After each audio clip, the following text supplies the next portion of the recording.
Hello, I'm Nicole Watt, the Pixel Maven at Pixel Maven's Retreat, and welcome to the Crafter's Toolbox, where we work on our crafting skills just a few minutes at a time. So without further ado, let's go down to the tabletop and see what I have for you today. All right, so hold on to your hats here. This is a little bit of a more intense technique that I'm going to share with you today, and it's something that I did on this recent card with the Watercolor Wonder floral set from Altenew. And this is a crazy set, so really pay attention to where they have things outlined, because that means that this particular bundle of images goes together to create that flower. And you definitely want to have your, let me turn this around, your, the way that everything stacks together, your guides printed out so that way you can refer to this as you go. Now, as you may know, I use a little bit different technique with dots and things, so I can place everything. Oh, let me flip that around so you can see. Place everything, and I'm not getting there. Hey, there we go. Would help if I turned it over the right way. But you can place everything the way that you need to place it, and it works out really well for me.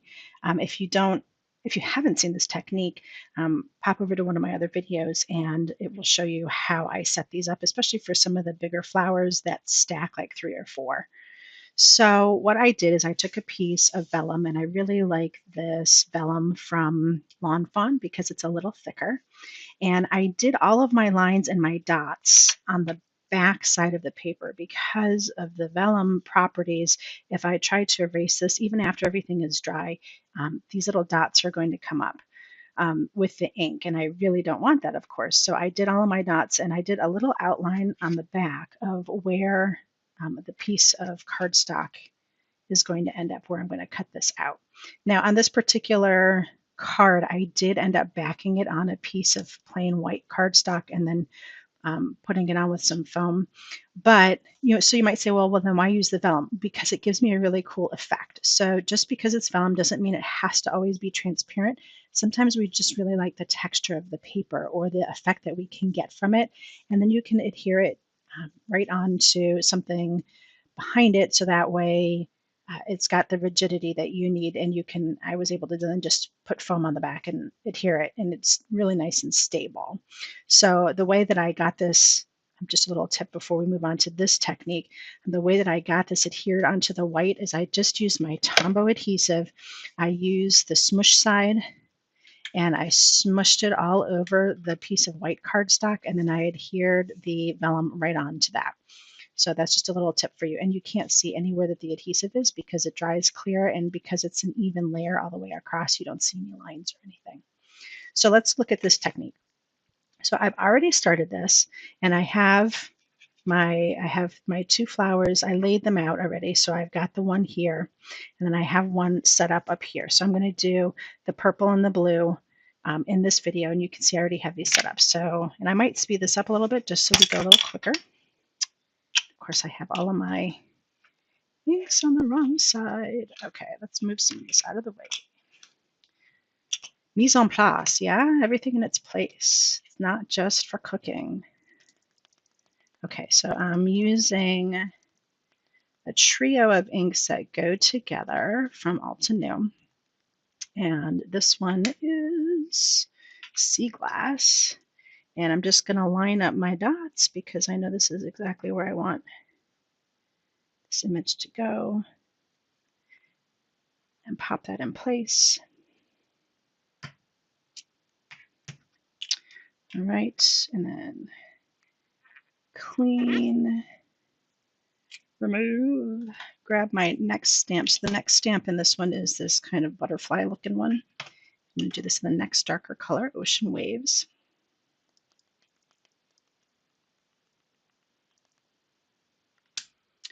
And get this in place. So I'm using this dot, and that dot. And it really is just a visual to help me align everything up mostly. It works 98% of the time. See, I got that pretty good. All right, and then the next stamp is this big funky looking one. And I always kind of get this in a weird position. And the third color here is Dusk. It's the dark color. And the dots I'm going to use is this dot, that dot, and I think this dot here. Then I always remember that this little peninsula here is for guiding.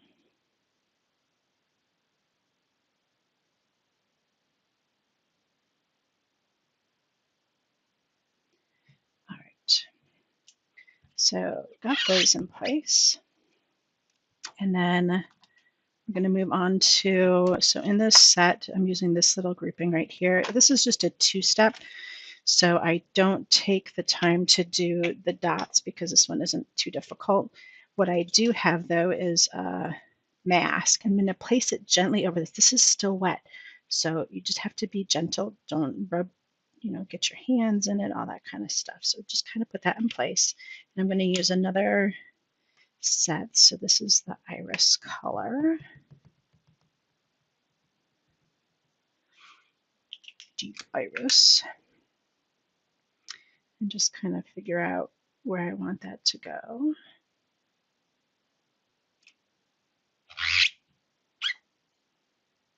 And then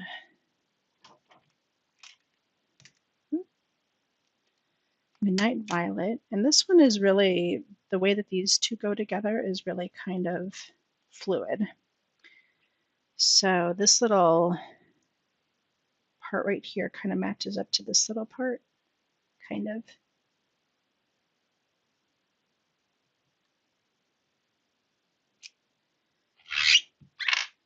All right. Okay. Oh, and then I forgot one other little thing to do on this blue one is the little center. And I just use Warm Sunshine on that because I like the warmth of the yellow. I have 3 little dots on there to match this guy up too. Okay, so now I have this all on the vellum. And this is where the technique starts to get a little crazy. Move all this out of the way. So you need either a watercolor, a pen, or a paintbrush and water. And what I want to do is really kind of bring out the watercoloriness of this. So I'm just going to take my pen and I'm going to try to start with the lighter shades and just blend the color in. And like I said before, we are on vellum. So of course, everything is still very wet and it's really easy to reactivate the color.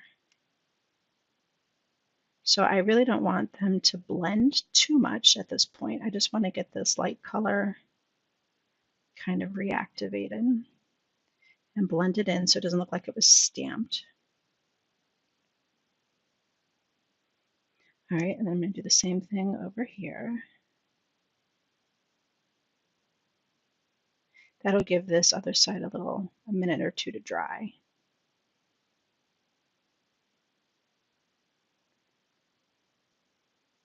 And I'm not being like neat about it. I'm just getting this reactivated. That's the mission right now, is to reactivate this.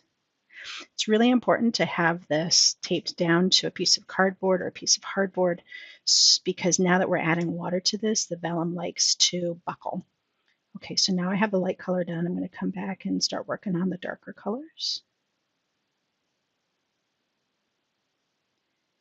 And what's going to happen here is once we're done smushing this around a little bit and reactivating the water is going to sit on here for quite a while. So once we've got all this reactivated, we're going to go ahead and just toss some clear embossing powder on here. And the cool thing about this is that we're not going to do the anti-static and all that. You just really can't. and it's just going to stick where it's going to stick. And that's okay because it's clear and this is the effect that we're going for. Now you can use this as an opportunity when we're rewetting all of this to maybe move some of your lines a little bit. So like over here where I didn't quite get it lined up, you can extend out the color. So like if I needed to bring the color up a little bit more here, I could. This is really just giving you a basic palette to work with. And then you can do cool things with it from there. And you can see this has really taken on this great watercolory look. So now I'm moving into the purples. And the only reason I'm doing it this way, started with the blue flowers and into the purple flowers, is just to keep track of where I'm at. So I know that once I've completed all of it, I can move on to the next color. So this one here, see how I didn't get right up against the flower? I'm going to go ahead and kind of move the color in.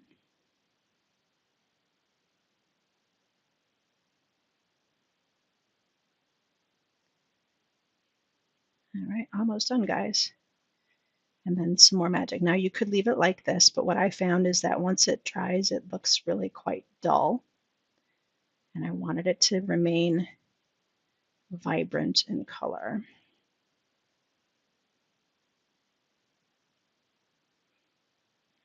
So finish these guys up, and then I'll go back and do those little yellow bits in the center of the blue flowers. I didn't do yellow centers in these purple ones, and that's okay too. Not every flower has a yellow center, right?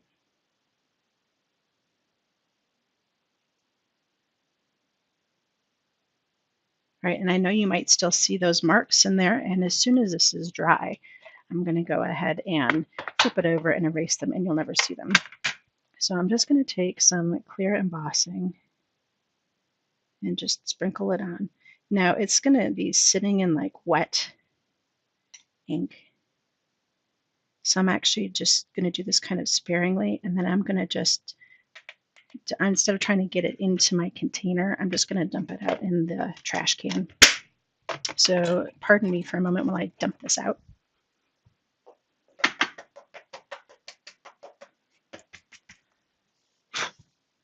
Okay, so you can see a quick dump, and around all of the edges of these flowers, I have clear embossing powder. Now, if you really want to, you can come back and try to clean up some of that excess if you want. You don't have to. But I have all of this embossing around the edges, and I don't know that you can see it in the video yet.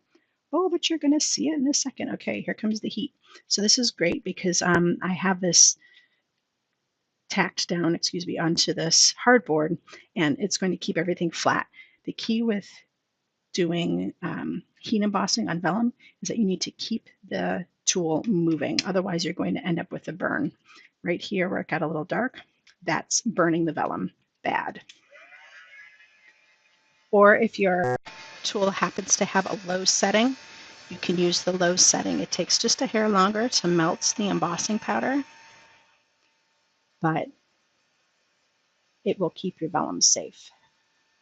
And I think it helps with the buckling too, like it doesn't buckle as much because you're drying it at a lower temperature.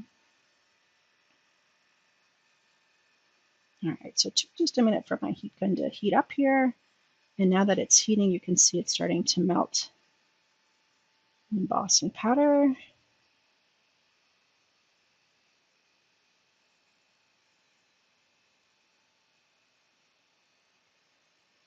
Now that I've done this technique once on my sample, the second time it just turned out infinitely better. So there's something to be said for practice. Practice definitely makes perfect. Practice makes better. So be sure to not give up on the first time you try a technique. Sometimes you have to waste a little paper, which, hey, that's relatively cheap compared to a lot of things in the world. So waste a little paper, waste a little ink trying a new technique, and you might be really surprised at what you end up with. This was just a total, hey, let's see what happens if I throw some embossing powder on wet vellum. Poof, this really, really cool technique. So stretch your muscles and just try things. All right, so now this is totally complete. You can see that it did buckle a little bit, but not nearly as much as it would have if I had had this just sitting free. So now this is done. I've got this beautiful heat embossed texture on this beautiful watercolored panel, and I can do whatever I want with it. Add it to a card, cut it up into pieces, whatever. So I hope you enjoyed this technique. I'm glad you stuck it out to the end because this is really a super wow technique that is totally worth trying. You could try this with gold or silver, something that is going to stand out even more than the clear if you're looking for a more bold look. I hope that you try this technique soon and that you explore with all of your crafting supplies. I will see you again at another Crafter's Toolbox, but until next time, happy crafting.